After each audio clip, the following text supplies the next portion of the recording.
Miss Marple and the Christmas Mystery. Chapter 1. The Vicar's Christmas Party. St. Mary Mead lay under a perfect blanket of snow, the kind that Christmas card artists endeavor to capture, but seldom achieve. The leaded windows of the cottages glowed with warm light, and the medieval church stood sentinel over the village, its ancient stones dusted with white powder that glittered in the fading afternoon light. It was, Miss Jane Marple thought, rather too perfect, like a stage set waiting for drama to unfold. Miss Marple adjusted her woolen scarf as she made her careful way along the path to the vicarage. Her old bones protested against the bitter cold, but she would not miss Reverend Clement's annual Christmas gathering for anything, particularly not this year.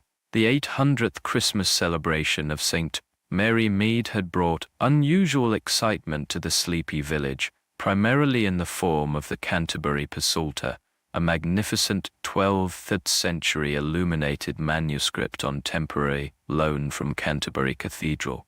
"Do mind the step, Miss Marple," called the vicar's wife, greeting her at the door. "The ice is treacherous tonight."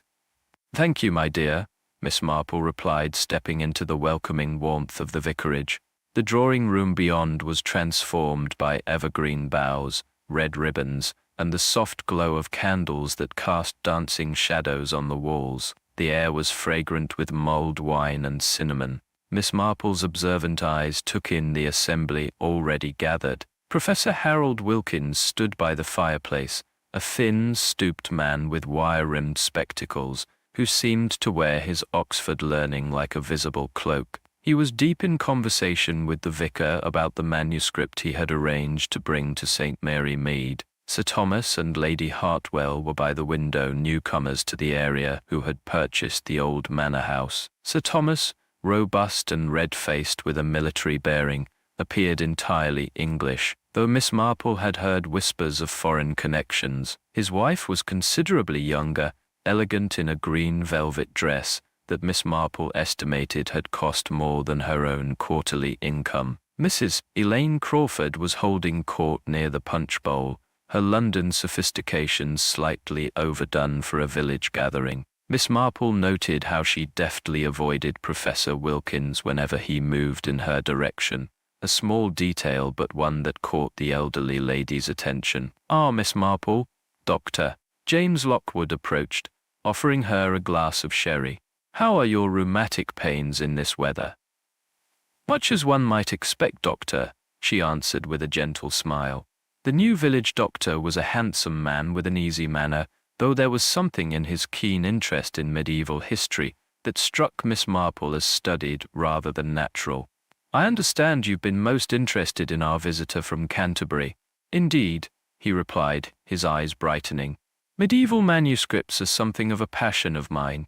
An unusual hobby for a country doctor, perhaps." "Not at all. We all have our little specialities, don't we?"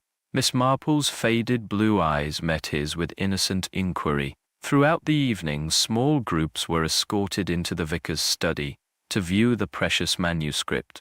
Miss Marple observed Dr. Lockwood and Professor Wilkins engaged in what appeared to be a tense conversation near the display case, their voices too low to hear, but their rigid postures speaking volumes.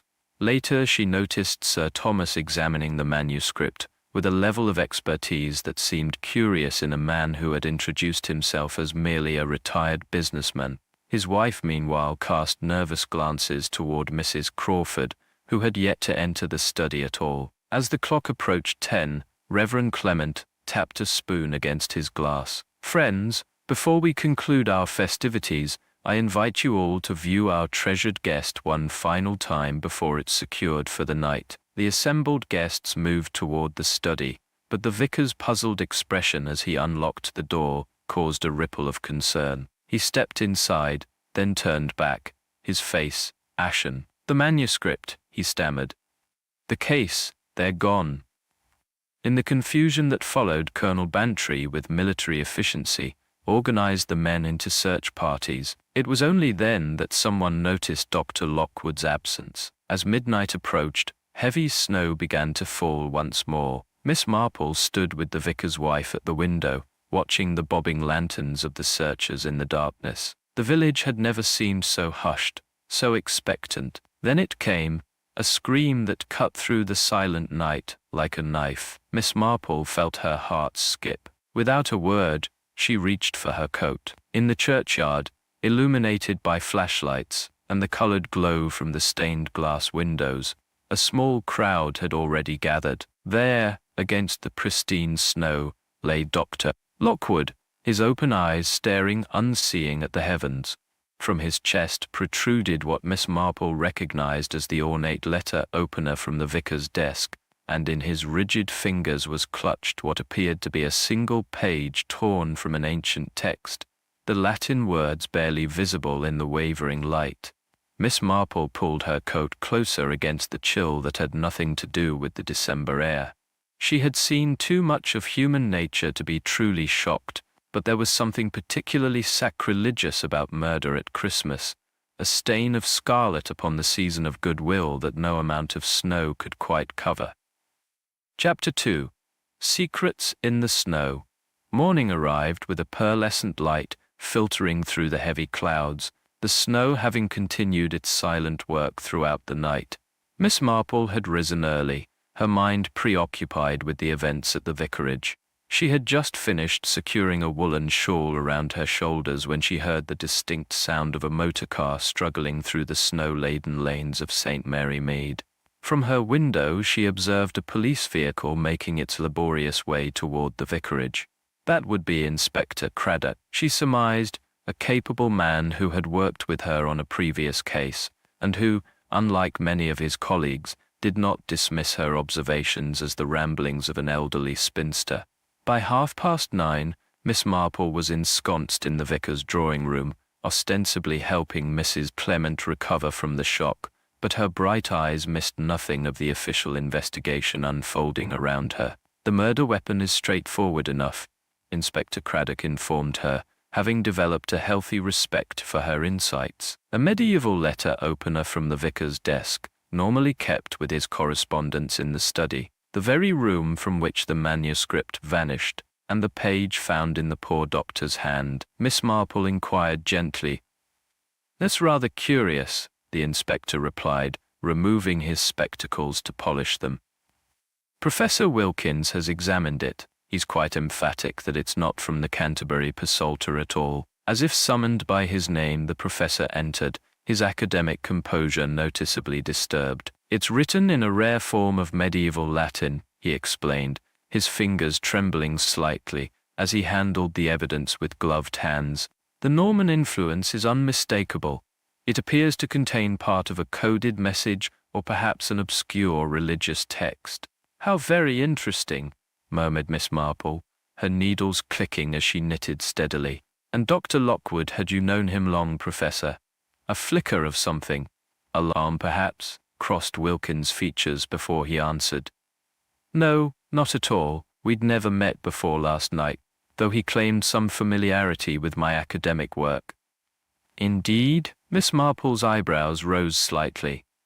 "How curious. I distinctly recall him mentioning to Mrs. Bantry a long-standing friendship with you." The professor's denial contradicted what Miss Marple herself had overheard, but she merely continued knitting, her expression benign. Village gossip, normally dismissed by official investigators, had already informed her that Dr. Lockwood had arrived in St. Mary Mead only 6 months prior, purchasing the practice from retired Dr. Haydock with what many considered suspicious haste and liquidity. Later that afternoon, while the police were occupied searching Dr. Lockwood's house, Miss Marple paid a social call on Lady Hartwell. The manor house was impressively decorated for Christmas, though the grandeur had a newly acquired quality that suggested unfamiliarity with old wealth. "Such a dreadful business," Lady Hartwell said, pouring tea with hands that betrayed a slight unsteadiness. "One doesn't expect murder in a village like St. Mary Mead." "Oh, I wouldn't say that," Miss Marple responded mildly. "Human nature is much the same everywhere, I find."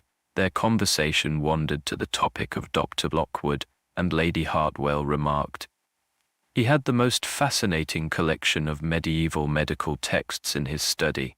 Quite valuable, I should imagine." You visited his home then? Miss Marple inquired innocently. Lady Hartwell's cup clattered against its saucer. No, that is, I merely heard from others in the village. One picks up these details, doesn't one? Miss Marple nodded agreeably, though she knew for certain that Dr. Lockwood had entertained very few visitors, being somewhat reclusive outside his professional duties. Upon returning to the vicarage, she found Inspector Craddock in a state of subdued excitement. The search of Lockwood's house had yielded startling results. A most unusual doctor, Craddock confided. His home contained an extensive library on medieval manuscripts, far beyond casual interest, and behind a false wall in his study, we discovered what can only be described as a forgery workshop.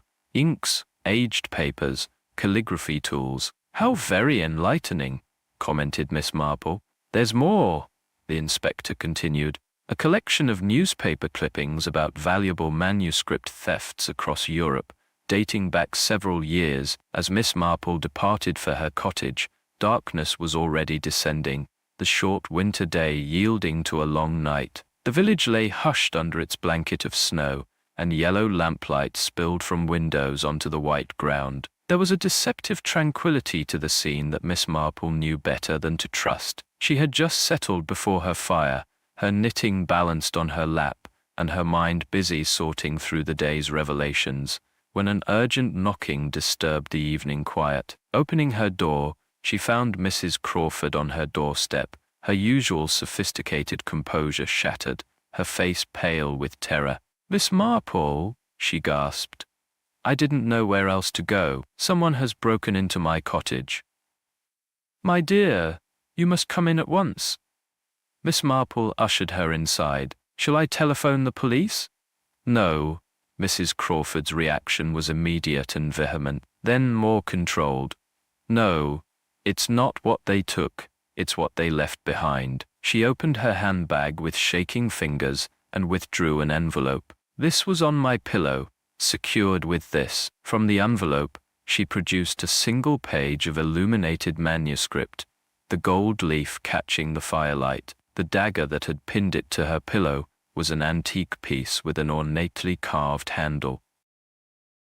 "You see," Mrs. Crawford began, but at that precise moment, the lights throughout the cottage flickered and died, plunging them into darkness. Miss Marple heard the sharp sound of breaking glass from the direction of her small parlor, followed by a stifled cry from Mrs. Crawford. For a moment, there was utter stillness. Then, fumbling in the familiar darkness of her own home, Miss Marple located matches and a candle on the mantelpiece. As the small flame illuminated the room, she discovered herself to be quite alone. The French windows stood open to the garden, bitter air streaming in, and in the fresh snow lay a single set of footprints, leading away into the impenetrable darkness. Miss Marple moved to the window, peering out into the night.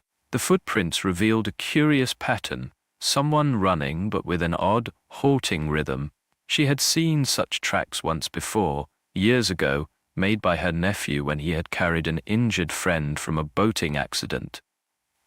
Someone had taken Mrs. Crawford, not dragging her unwillingly, but carrying her, and judging by the deepening indentations in the snow, she had been unconscious. Drawing her shawl closer, Miss Marple felt a most unseasonal chill settle over her. The Canterbury Psalter, it seemed, harbored secrets worth killing for, and whatever game was being played in St. Mary Mead this Christmas, she feared they had only witnessed the opening moves. Chapter 3. The Ancient Riddle. The pale winter sun had barely risen over the frost-laden trees when the news spread through St. Mary Mead like wildfire. Mrs. Crawford had been found unconscious near the frozen village pond, a worrying gash on her temple, suggesting not an accident but a deliberate attempt on her life. By the time Miss Marple had finished her morning tea, the unfortunate woman had been transported to the county hospital, her condition described as serious but stable. "Most peculiar business," remarked Inspector Craddock, who had come directly to Miss Marple's cottage after examining the scene. "Footprints all around the pond, but the overnight snowfall has obscured most of them.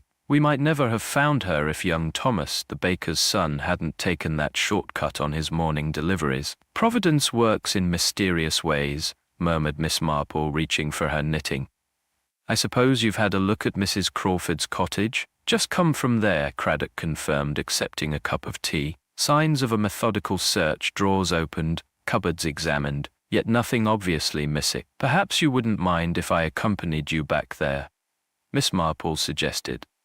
Mrs. Crawford may have mentioned something to me last night that could be relevant. The cottage, a charming thatched affair at the edge of the village, showed all the signs of a too hasty decoration for Christmas, the work of someone unused to creating a home. Inside, the disarray confirmed Craddock's assessment of a thorough search. Miss Marple moved through the rooms with a seemingly aimless curiosity, but her faded blue eyes missed nothing. Inspector, she said quietly, pausing by a wall in the sitting room, does anything strike you as odd about this particular spot?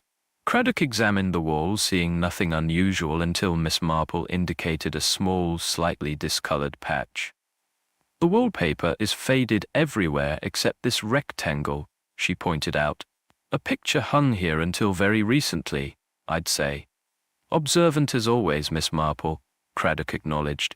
But why would a thief take a single picture and leave behind silver candlesticks and other valuables? Perhaps, suggested Miss Marple, it wasn't the frame but what it contained that mattered. As they were leaving, they encountered Sir Thomas Hartwell arriving at the cottage, his manner agitated. Upon learning of their presence, he composed himself quickly. I came as soon as I heard about poor Mrs. Crawford, he explained. My wife is quite distraught. They had become friendly, you understand. Most neighborly of you, Miss Marple remarked mildly. I wasn't aware they were particularly acquainted. Sir Thomas adjusted his scarf with fingers that betrayed a slight tremor. Perhaps I might be of some assistance regarding the Canterbury Psalter, he offered, deftly changing the subject. Medieval history is something of a specialty of mine. Back at the vicarage, Sir Thomas revealed a depth of knowledge that belied his introduction as merely a retired businessman. Certain medieval manuscripts, he explained to the assembled group of Inspector Craddock, the vicar, and Miss Marple, contained more than religious texts. During periods of upheaval, particularly when the Knights Templar were being persecuted, manuscripts often concealed coded messages or maps leading to hidden relics or treasures. Are you suggesting the Canterbury Psalter contains such information? The vicar asked, visibly troubled. It's certainly possible, Sir Thomas replied. The manuscript dates from the right period, and its provenance includes several Templar-affiliated monasteries. The village, meanwhile, buzzed with fresh revelations. Lockwood, it emerged, was not who he had claimed to be. His real identity, established through fingerprint records, was Jonathan Herrick, a notorious manuscript thief wanted in 3 countries. His modus operandi had been remarkably consistent, stealing originals and replacing them with such convincing forgeries that the thefts often went undetected for months or even years. That afternoon, as Miss Marple was carefully examining the churchyard where Lockwood's body had been found, she was approached by Professor Wilkins, his academic demeanor unable to mask his evident distress. Miss Marple, he began hesitantly, I fear I haven't been entirely forthcoming.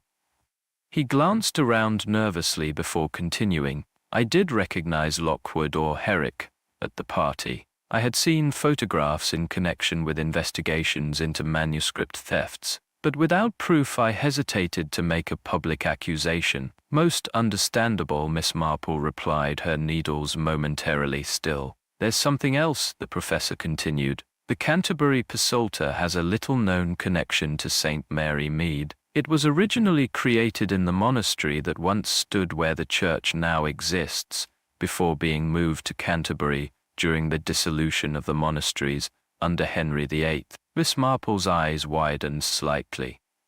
How very interesting. And does Sir Thomas Hartwell know of this connection? The professor looked startled.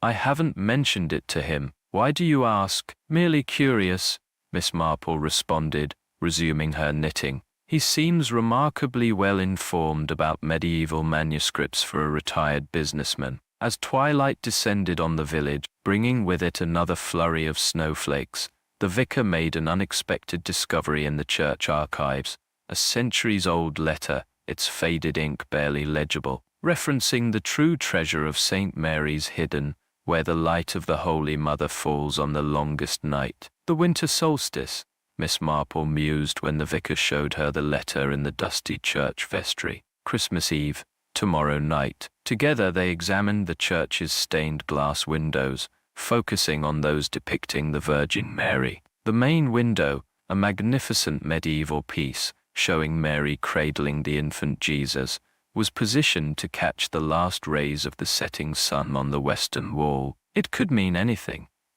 The vicar sighed, the weight of both the missing manuscript and the murder heavy on his shoulders. Perhaps, Miss Marple agreed, but I think we might benefit from observing that window at the specific time mentioned, sunset on the winter solstice. Returning home through the deepening snow, Miss Marple found herself uncharacteristically preoccupied. The pieces of the puzzle were beginning to align, but the picture they formed was still incomplete. There was a pattern here, she was certain, a pattern as intricate as the illuminations in the missing manuscript.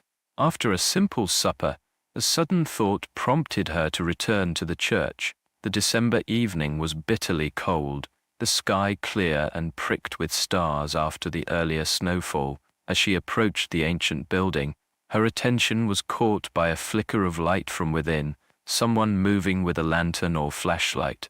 With the caution born of her years, Miss Marple slipped into the shadows of the yew trees that guarded the churchyard. From this vantage point she could observe without being seen. Through the frosted glass of the lower windows she discerned a figure moving methodically through the church, Sir Thomas Hartwell working alone, measuring angles from the main stained glass window to various points on the church floor. So absorbed was he in his task that he failed to notice another presence, a shadowy figure watching him from the choir loft above, perfectly still and silent. Miss Marple held her breath, uncertain whether to intervene. Then, as Sir Thomas finally gathered his things and prepared to leave, there came the unmistakable sound of the heavy medieval door closing, followed by the grating turn of the ancient key from the outside. In the perfect stillness of the winter night, she heard Sir Thomas's muffled exclamation of alarm as he discovered himself locked in, followed by his increasingly desperate attempts to open the unyielding door. Outside, the temperature continued to drop precipitously, the clear sky promising a night of exceptional cold. Miss Marple stood frozen in indecision. To reveal herself might expose her to whoever had locked Sir Thomas in, clearly someone who had no qualms about endangering life. Yet to leave him trapped in the unheated church on one of the coldest nights of the year could be a death sentence. As she debated, she caught a glimpse of a figure moving swiftly away from the church door, their identity concealed by the darkness and a hooded coat. Something in the gait struck her as familiar, though she couldn't immediately place it. The figure disappeared down the lane toward the village, leaving no trace except rapidly filling footprints in the fresh snow. With a deep breath, Miss Marple emerged from her hiding place and moved toward the church door. Whatever secrets the Canterbury Psalter might contain, they weren't worth the price of another life. She reached for the heavy iron handle only to find it immovable. The ancient lock mechanism had been jammed from the outside with something that prevented even her spare key from working. Through the thick door she could hear Sir Thomas calling for help. His voice already weakening in the bitter cold, Miss Marple turned and, with as much haste as her elderly legs would permit, headed toward the nearest house to summon assistance. The urgency of the situation lending her strength she had not known she still possessed. Behind her the church stood silent under the stars, its secrets locked within its ancient walls, along with Sir Thomas Hartwell, a man who Miss Marple was beginning to suspect knew far more about the true nature of the treasure than he had admitted to anyone in St. Mary Mead. Chapter 4. Ghosts of Christmas Past. The church caretaker, Mr. Peverick, discovered Sir Thomas at first light, huddled in the sanctuary near the altar where centuries of candles had blackened the ancient stone. Though suffering from hypothermia, Sir Thomas was conscious, a fact that the village doctor attributed to his robust constitution and the woolen overcoat he had thankfully been wearing. "Someone locked me in deliberately," Sir Thomas insisted from his hospital bed later that morning, his face still unnaturally pale against the white pillows. "I heard the key turn from the outside. Did you see who it was?" Inspector Craddock inquired, notebook at the ready. Sir Thomas shook his head, wincing at the movement. "It was already dark in the church. I was using only my flashlight, trying not to draw attention." He hesitated. "I had a particular reason for examining the church at night." "The stained glass window," Miss Marple suggested from her chair in the corner, where she sat with her ever-present knitting. "The one depicting the Virgin Mary." Sir Thomas's eyes widened slightly. "Yes, precisely. How did you?" He broke off, studying her with new interest. "A lucky guess," Miss Marple murmured, her needles clicking rhythmically. "Based on the vicar's discovery in the archives, in the next room of the small rural hospital, Mrs. Crawford had regained consciousness, but presented the doctors with a curious case of selective amnesia. She remembered her identity and most of her personal history, yet claimed to recall nothing of the manuscript, her visit to Miss Marple's cottage, or the attack that had left her unconscious in the snow." "A convenient lapse," observed Inspector Craddock, as he and Miss Marple left the hospital. "Though the doctors assure me it could be genuinely caused by the head trauma." "Most interesting," Miss Marple replied. "I've known similar cases. My own grandniece, after a fall from her pony, forgot an entire summer holiday, though she did eventually recover those memories when presented with her holiday photographs." Back at the police station, a telegram awaited the inspector. After reading it, he turned to Miss Marple with an expression of grim satisfaction. "Fingerprint analysis has identified another player in our drama," he explained. "Lady Hartwell is actually Catherine Blackwood, once suspected of involvement in an art theft ring operating out of Vienna and Paris. She was never charged, insufficient evidence, but her file remained active." This revelation led to an uncomfortable interview in Sir Thomas's hospital room, where Lady Hartwell, summoned to visit her husband, found herself instead confronted by Inspector Craddock. Her carefully maintained composure crumbled almost immediately. "Yes, I changed my identity," she admitted, tears running unchecked down her face, "but not because of those ridiculous theft allegations. I was escaping Leopold Brenner, a collector who became obsessed with me. The police wouldn't help. He was too wealthy, too connected. Disappearing was my only option." "And your husband?" Craddock pressed. "Does he know of your past?"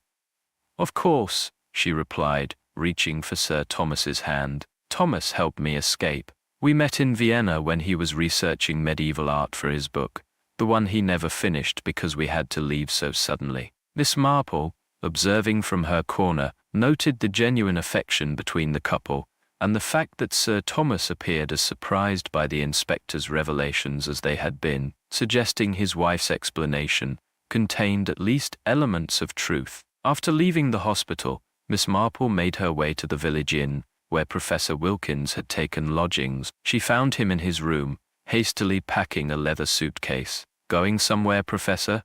she inquired mildly from the doorway. He started violently, dropping the book he had been wrapping in tissue paper. "Miss Marple, there's been an urgent communication from Oxford, a matter requiring my immediate attention."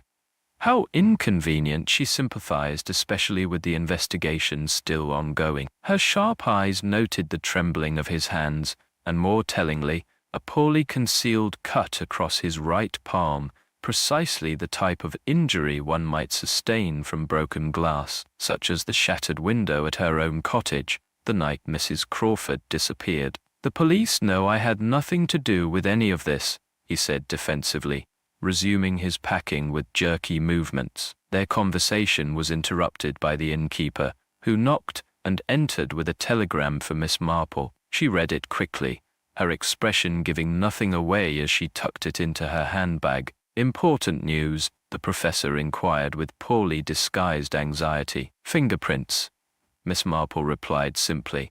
partial prints on the manuscript page found with Dr. Lockwood's body. They've been matched to one of the Hartwell's servants. A quiet man named Barrow, I believe." "Barrow?" The professor's reaction was oddly intense. "Impossible. He stopped abruptly. "He's what, Professor?" "Nothing. I've barely spoken with the man. Just surprised, that's all." As Miss Marple departed, her mind worked busily. Professor Wilkins' reaction suggested he knew far more about Barrow than he was willing to admit, and the information about the fingerprints, a deliberate fabrication on her part, had struck home more powerfully than she had anticipated.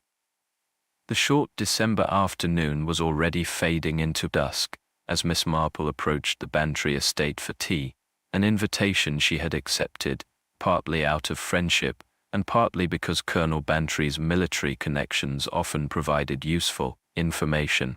The drawing-room at Gossington Hall was warm and elegantly festive, with holly and ivy artfully arranged around family portraits, and a magnificent Christmas tree occupying one corner. "This business with the manuscript," Colonel Bantry declared as they settled with their tea, "has all the hallmarks of a professional operation, not your average village crime." "Indeed," agreed Miss Marple. "Though I'm reminded of the case of Mrs. Trellis's diamond necklace. Everyone assumed it was taken by the London jewel thief operating in the area, when in fact it was her own nephew, the last person anyone suspected." The conversation drifted to the various individuals involved in the current mystery. When Mrs. Crawford's name was mentioned, Mrs. Bantry surprised everyone by exclaiming, "Crawford? I knew I recognized her. But her name wasn't Crawford then, of course." "You know Mrs. Crawford, Dolly?" her husband asked, startled. "Not precisely, no," Mrs. Bantry clarified, "but I attended a lecture she gave at the British Museum. Oh, it must be 8 years ago now. She was Dr. Eleanor Winters then, a specialist in medieval religious artifacts. Absolutely brilliant talk about Templar commissioned manuscripts and their hidden symbolism." Miss Marple's needles paused momentarily. "How very interesting," she murmured. "Not the socialite background she's claimed here in St. Mary Mead." "Certainly not," Mrs. Bantry confirmed. "She was all tweed and spectacles then, not at all the glamorous figure she cuts now. I'd have never connected them if you hadn't mentioned her interest in the manuscript." As darkness settled completely over the village, Miss Marple declined the Bantry's offer of a drive home, preferring to walk the short distance and collect her thoughts. The night was clear again, stars brilliant in the black sky above the snow-covered landscape. The air held that peculiar stillness that comes with extreme cold, sounds traveling with unnatural clarity. She was nearly home when the village church bells began to ring, practicing for the Christmas Eve service planned for the following night. Their solemn tones echoed across the frozen village, a sound unchanged for centuries. Reaching her gate, Miss Marple paused. Something was not right. The cottage windows showed the lamps she had left burning, but the front door, which she distinctly remembered locking, stood very slightly ajar, a thin line of darkness against the white-painted wood. For a moment she considered seeking help, but curiosity overcame caution. With careful steps she approached her own front door and pushed it open. Inside, nothing appeared disturbed in the small entrance hall. The sitting room beyond was exactly as she had left it. The fire now burned down to embers. Yet something had changed. Her experienced eyes scanned the familiar room, coming to rest finally on the mantelpiece. There, placed deliberately in the center where it could not be missed, stood a small carved wooden box that had certainly not been there when she left. With steady hands that belied her racing thoughts, Miss Marple opened the box. Inside lay an ancient iron key, its design primitive yet unmistakably crafted for a specific lock. Beneath it was a folded note, the paper yellowed with age, the handwriting spidery and faded. "The treasure hunter becomes the hunted." Midnight in the Lady Chapel. Miss Marple moved immediately to her telephone, intending to contact Inspector Craddock. But the line was dead. The heavy snow had brought down telephone lines across the village, leaving St. Mary Mead temporarily isolated from outside communication. The church bells had fallen silent, but now began again, marking the hour. With a glance at her clock, Miss Marple realized it was already 11. The Christmas Eve service would begin in an hour.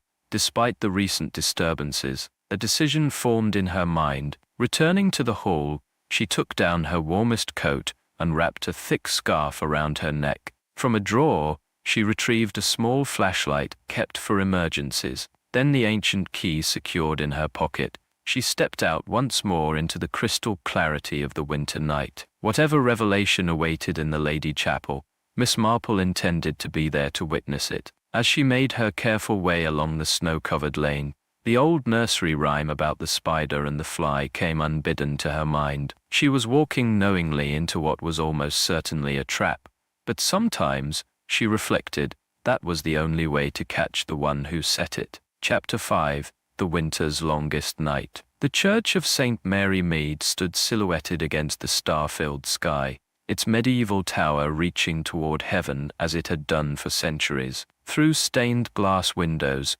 candlelight flickered, casting jewel-like patterns on the snow outside. The Christmas Eve service had drawn a smaller congregation than usual, the combination of treacherous weather and recent disturbing events keeping many villagers safely behind their locked doors. Miss Marple slipped quietly through the side entrance, careful to avoid drawing attention. The main body of the church was illuminated by candles and the ancient chandeliers, their light insufficient to fully dispel the shadows in the high corners of the nave. The vicar's voice echoed as he read from the Gospel of Luke, the familiar Christmas story providing an incongruous backdrop to the tension Miss Marple felt.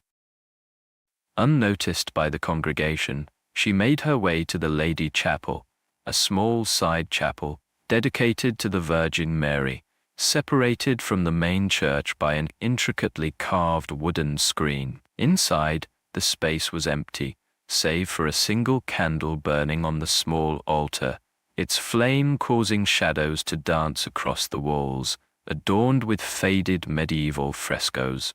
Above the altar hung the stained glass window. The vicar had shown her a depiction of the Virgin Mary holding the infant Jesus, rendered in deep blues and crimson glass that appeared almost black in the dimness.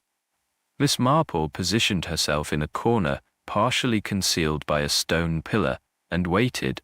As the service continued in the main church, the vicar's voice rising and falling in familiar cadences, she observed how the moonlight now streamed through the stained glass, creating patterns on the chapel floor that shifted subtly as clouds occasionally passed before the moon. There was something deliberate about the design, she realized, something that would only be visible at this precise time on the winter solstice. Her attention was drawn to a particular spot where moonlight illuminated a seemingly unremarkable stone in the floor. Moving closer, her keen eyes discerned what others might miss, a small, almost invisible keyhole in the ancient flagstone, perfectly positioned to catch the colored light from Mary's robe in the window above. The sound of the chapel door opening caused her to retreat back into the shadows. Professor Wilkins entered, his scholarly appearance at odds with the cold determination now evident in his bearing. Behind him came another figure,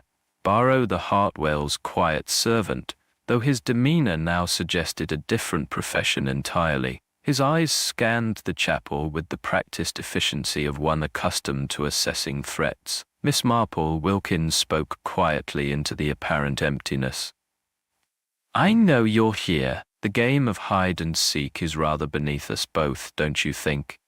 She stepped forward with dignity, her back straight, despite her years. "Good evening, Professor, and Mr. Barrow, isn't it? Though I suspect that's not your real name." "The key, if you please," Wilkins continued, ignoring her observation. "A simple exchange, your life for a piece of metal that means nothing to you, but it means everything to the rightful owners," came a voice from the chapel entrance. Sir Thomas Hartwell stood there, considerably paler than usual, but standing unaided, his expression resolute. "The Brotherhood has protected the secret for centuries. We won't allow it to be stolen now. Ah, Sir Thomas, Wilkins smiled without warmth. Recovered from your chilly evening communion, I see. How fortunate, now we're only missing me, said Mrs. Crawford, stepping from behind Sir Thomas. Gone was any trace of the glamorous socialite or the confused hospital patient. Her posture was confident, her eyes sharp and focused, though I believe you know me better as Dr. Winters. The gang's all here, Barrow murmured, his hand moving subtly toward his pocket. I wouldn't, advised a new voice, as Inspector Craddock emerged from behind the altar screen, service revolver in hand. Police, don't move. For a moment, the tableau held, each person frozen in place like figures in a medieval painting, their faces illuminated by the strange combination of candlelight and moonlight filtering through colored glass. Well, Miss Marple broke the silence, her tone conversational. Perhaps now would be a good time to explain what exactly has been happening in our village. Beginning, I think, with what the Canterbury Psalter has to do with all this. Sir Thomas nodded. The Psalter was never the true target. It was brought to St. Mary Mead deliberately, as part of an elaborate plan to locate the true treasure. He gestured toward the illuminated flagstone, a Templar artifact hidden in this church since the 14th century. The manuscript contained coded instructions visible only when exposed to specific light conditions on the winter solstice, exactly as we're seeing now. How delightfully medieval, commented Wilkins, his academic interest apparently genuine despite the circumstances. But you're only partially correct. The manuscript itself is valuable, certainly, but it was the map hidden within its illuminations that brought us all here. Us? Queried Miss Marple gently. Professor Wilkins, Inspector Craddock supplied, is actually Robert Farrington, suspected head of an international ring of art thieves. He's been using his academic position as cover for years. And Barrow? Miss Marple inquired. Security specialist. Barrow answered for himself with professional pride. Former military, I handle the logistics of acquisition and transportation, which leaves Dr. Lockwood, or should I say Herrick, Miss Marple continued. Your authentication expert, I presume. The one who created the forgeries to replace what you stole, until he decided to betray us.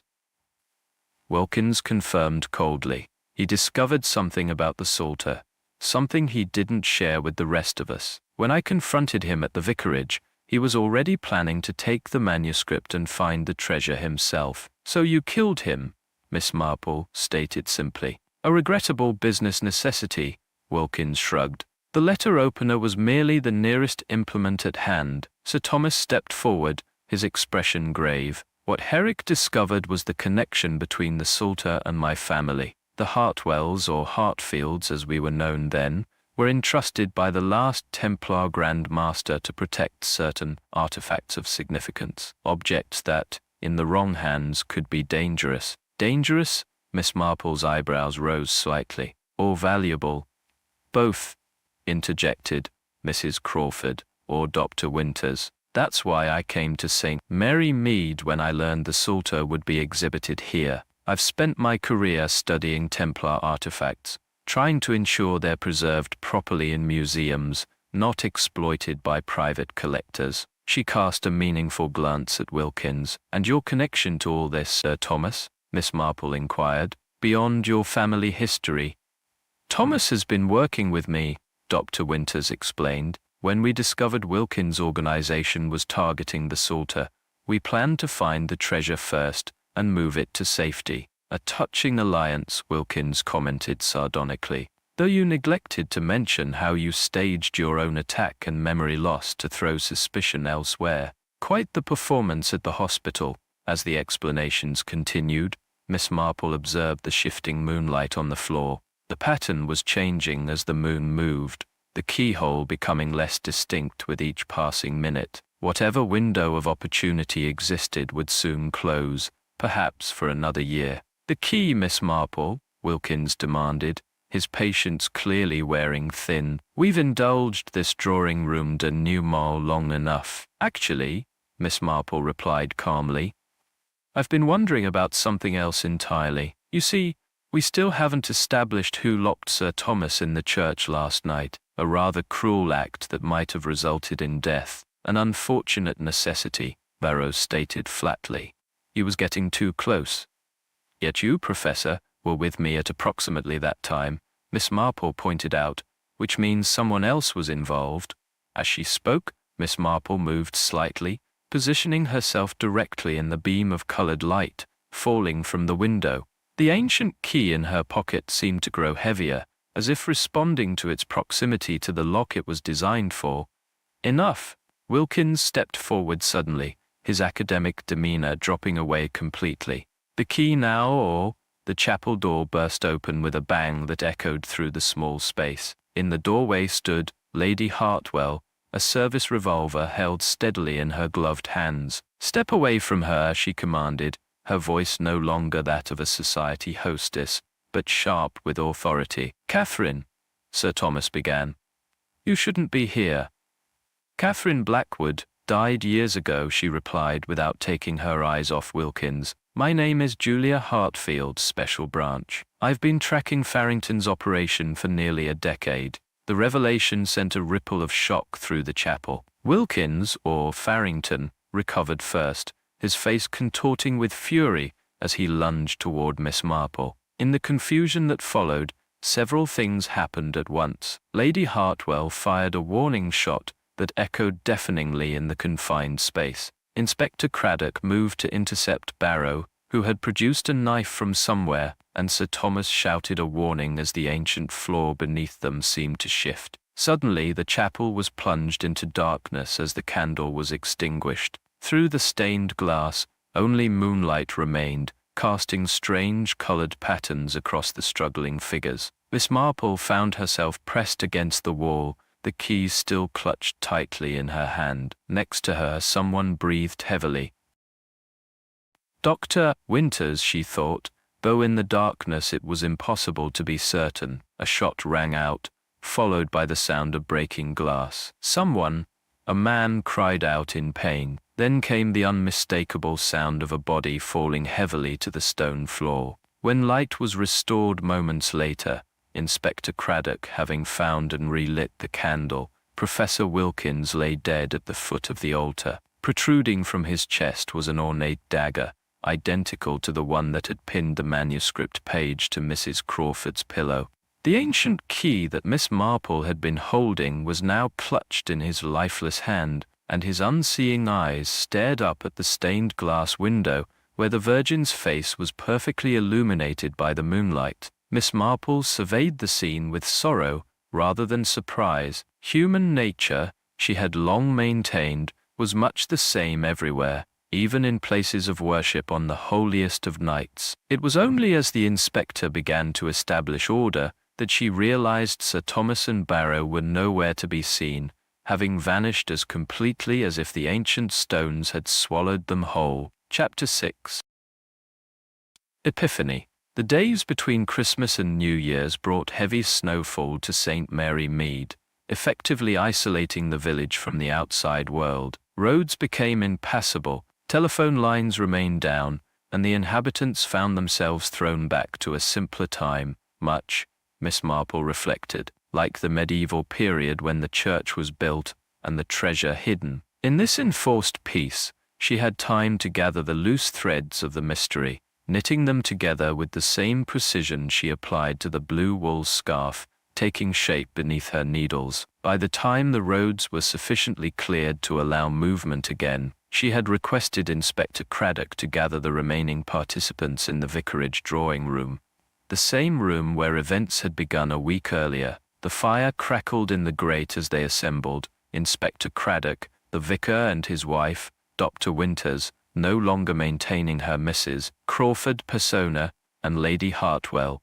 or rather Julia Hartfield of Special Branch. Notably absent were Sir Thomas and Barrow, whose disappearance remained unexplained. "I've asked you here," Miss Marple began, her knitting needles clicking steadily, "because I believe we all deserve to understand exactly what happened, and why a peaceful village Christmas was disrupted by theft, deception, and murder." She turned to the vicar. Perhaps we should begin with the Canterbury Psalter itself. The vicar nodded and crossed to a concealed wall safe behind a painting of his predecessor. From it, he withdrew the manuscript, perfectly intact, and placed it carefully on the table. The manuscript was never stolen, Miss Marple explained to the surprised faces. It was hidden by the vicar himself when he realized the danger, replaced with a convincing forgery created years ago by Dr. Lockwood, or Herrick, as we now know him. The forgery was what disappeared during the Christmas party. But how did you know? Lady Hartfield asked, genuine admiration in her voice. Two small details, Miss Marple replied. First, the vicar's hands when he discovered the theft. They showed no trace of the special powder that had been applied to the display case as a security measure. Second, having spent many hours in this vicarage over the years, I was aware of the safe, though its contents were of course confidential. She continued, her gaze moving around the room. Dr. Lockwood came to St. Mary Mead specifically to find the Templar treasure. He used his position as village doctor to search for clues without suspicion. When he learned the Psalter would be exhibited here, he planned to steal it, knowing it contained coded directions to the hiding place. But then he discovered Professor Wilkins and Barrow were pursuing the same goal, Inspector Craddock added. Precisely, Miss Marple nodded. And that leads us to the first murder, Doctor. Lockwood wasn't killed where we found him. He was murdered in the vicarage study when he attempted to steal the forgery. Then his body was moved to the churchyard. The page in his hand was a deliberate misdirection, planted by his killer. Lady Hartfield leaned forward. You've been remarkably well informed throughout this case, Miss Marple, almost as if you knew what was happening before it occurred. Not at all, Miss Marple demurred. I simply observe human nature changes very little over the centuries. Greed, fear, ambition, they manifest in similar patterns regardless of the setting. She paused, looking directly at Lady Hartfield. Your true identity was perhaps the most difficult to discern, though your marksmanship in the Lady Chapel suggested professional training beyond what most society hostesses would possess. The woman acknowledged this with a slight inclination of her head.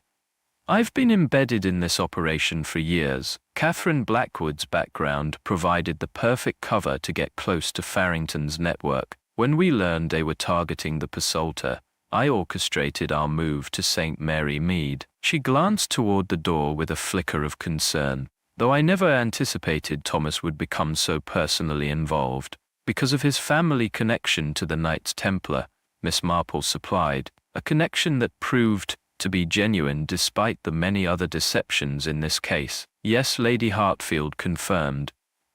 That part was unexpected. The Hartwell, or rather Hartfield, lineage truly does trace back to the Templars. Thomas became determined to protect what he considered his ancestral duty. Which brings us to Dr. Winters.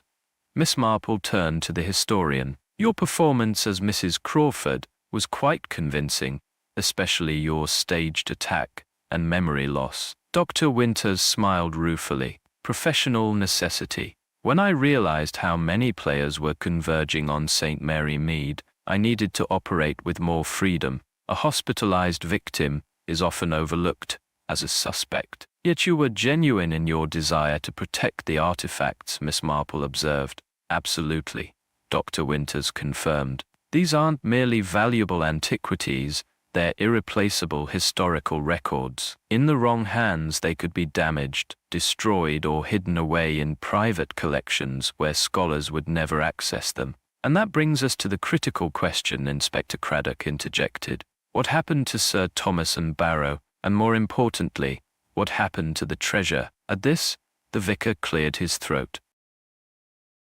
Perhaps I can shed some light on that matter. He rose and moved to a side table where a wooden box sat covered with a cloth. This morning, I found this in the church. It was placed on the altar with a note requesting I bring it here today. He removed the cloth to reveal an ancient wooden container, its surface darkened with age and carved with symbols that appeared to be a combination of Christian and older, more esoteric designs. The box was sealed with a modern padlock, to which a small key was attached. "I believe," Miss Marple said quietly, "that you'll find that key was left by Sir Thomas." The vicar opened the padlock and lifted the lid. Inside, nestled in velvet that was clearly a more recent addition, lay a collection of small objects, a sealed parchment scroll, a medallion bearing Templar symbols, and what appeared to be a tiny reliquary of gold and crystal. "The treasure," Dr. Winters breathed, leaning forward with professional interest. "Not gold or jewels as Farrington believed, but something far more valuable to historians, sacred texts and artifacts, salvaged during the Crusades. And this," the vicar added, removing an envelope from beneath the box. "Addressed to you, Miss Marple." She accepted it with a slight nod and opened it carefully. Inside was a letter written in a firm, educated hand. "Miss Marple, by the time you read this, Barrow and I will be far from St. Mary Mead. Your perspicacity has earned you the truth. Barrow is not what he appeared. His real name is Martin Fletcher, formerly of British intelligence, now working as a private security consultant for museums, recovering stolen artifacts. He had infiltrated Farrington's organization years ago, just as my wife infiltrated from another angle. The treasures enclosed are but a sample, proof of their existence and authenticity. The remainder have been secured in a location known only to those with the appropriate lineage and training. They will eventually find their way to the British Museum, though through channels that cannot be traced back to St. Mary Mead or the events of this Christmas. My wife will explain where her duty takes her next. Please know that what appeared to be deception was, in its own way, a different kind of protection, of history, of knowledge, and of those who might be harmed by its misuse. With sincere admiration, Sir Thomas Hartfield." "Well," Inspector Craddock said, after Miss Marple had read the letter aloud, "that answers some questions, though I dare say the full story is more complex than any of us have pieced together." "Indeed," Miss Marple agreed, "though one mystery remains: who killed Professor Wilkins or Farrington in the Lady Chapel? In the darkness and confusion, it was impossible to determine." A silence fell over the room, broken only by the crackling of the fire and the gentle click of Miss Marple's knitting needles, which had resumed their rhythm. "Does it matter?" Lady Hartfield asked eventually. "He was a murderer and thief, responsible for incalculable damage to cultural heritage across Europe." "Justice matters," Miss Marple replied simply, "even perhaps especially at Christmas." Lady Hartfield held her gaze for a long moment before nodding almost imperceptibly. "The official report will indicate that Farrington was killed while resisting arrest, a struggle for Inspector Craddock's weapon, resulting in an accidental discharge, an explanation that conveniently absolves everyone present," Miss Marple observed mildly. "Sometimes, Miss Marple," Lady Hartfield responded, "the truth serves nobody, not the living nor the dead, nor the cause of justice itself." As the gathering dispersed, the vicar mentioned an interesting footnote to the case. Among the documents in the box was a family tree linking the Hartfield lineage directly to a Templar knight who had guarded these same treasures centuries earlier. "A remarkable coincidence," commented Inspector Craddock. "I don't believe in coincidences," Miss Marple replied. "In my experience, what appears to be chance is often the result of generations of purpose." Later, as New Year's Eve approached, Miss Marple sat in her cottage, watching the artifacts being carefully packed by Dr. Winters and a colleague from the British Museum, who had finally managed to reach the village. The snow outside had begun again, large flakes drifting past her window in the early dusk. "Human nature doesn't change, does it?" she observed to Dr. Winters, her knitting needles maintaining their steady rhythm. "Greed, loyalty, fear, love, the same motivations that drove people centuries ago drive us still. That's what makes old secrets so dangerous. They're never truly buried as long as someone remembers them." Dr. Winters looked up from her careful wrapping of the reliquary. "Do you think the full treasure will ever surface?" "Perhaps," Miss Marple replied, though I suspect Sir Thomas, or whatever his real name might be, will ensure it emerges only when the world is ready to receive it properly. As the last of the artifacts was secured in a special transport case, Miss Marple moved to her window.